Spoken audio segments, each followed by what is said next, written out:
Hey guys, this is Samantha Kendrick here with you today, and we are going to talk about a few things that a teacher should not do when handling a student that's having behavior that seems to be difficult and disruptive, and we're going to talk about a few ways that a teacher could handle that.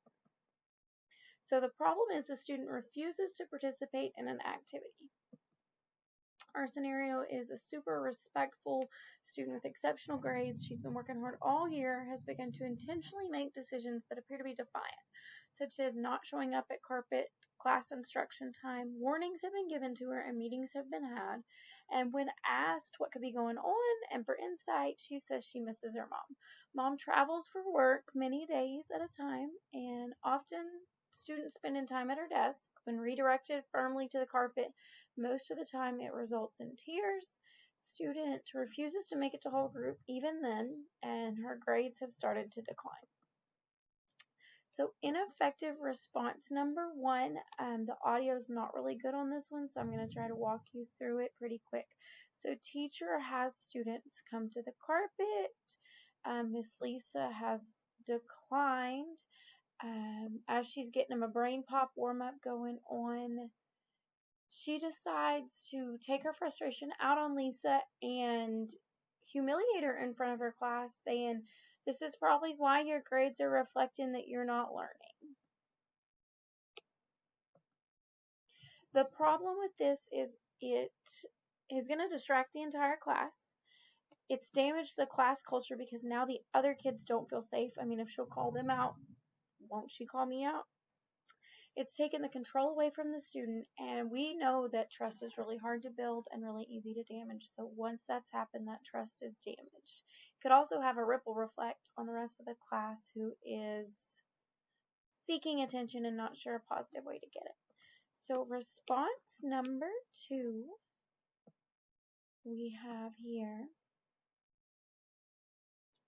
the students are coming to the carpet.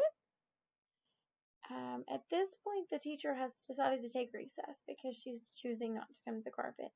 And assuming that will make her get to the carpet quicker, the teacher decides to take more recess away from the student. The problem with taking recess away is it's an empty consequence. It has no correlation to what's going on. It's going to damage the student's relationship with her peers. They're going to want to know what happened during recess. Why weren't you there? And they're going to go find somebody new to play with. And it could damage the self-image of the kid. She's going to start wondering, maybe I am a bad kid. And not validating her feelings of working through those emotions in a healthy way. Missing your mom's a big deal when you're in second grade.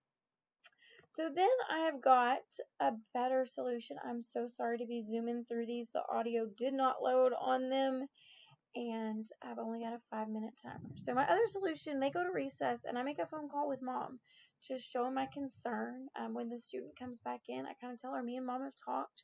I've got a schedule of when she's going to be out of work. We got a game plan, and I want you to know that I'm here for you. This is a big deal. And what that will do is now me and the parent are on the same page, getting that schedule. I'll know what to expect and when to expect it. Meeting with your students going to make them feel seen, make them feel heard, and it's going to show that you respect where they're at and you're there to help. And during this time, I said, let's brainstorm on a plan that is acceptable, because missing out on class instruction is not acceptable. My final one that I did was a 2-minute intervention. So we come in, we get our day started, and I give the other students work to get busy on, and then I go over and just say, how are you doing? What have you been up to? You're such a strong writer. I've kind of got this idea that maybe you could journal, Mom. Give the student her work and say, get to work. We'll journal at the end of the day, and then come back immediately after you see her working hard and offer that praise. Give her that support and structure she needs. So what this morning greeting has done, it's made her feel seen. The 2-minute intervention, at first she was real shy and quiet to talk, and that'll keep building. There are clear expectations and boundaries, and her privacy is a priority to me because the other students are working. And that positive praise, showing students what you want them to do, and then letting them know when they're doing a good job.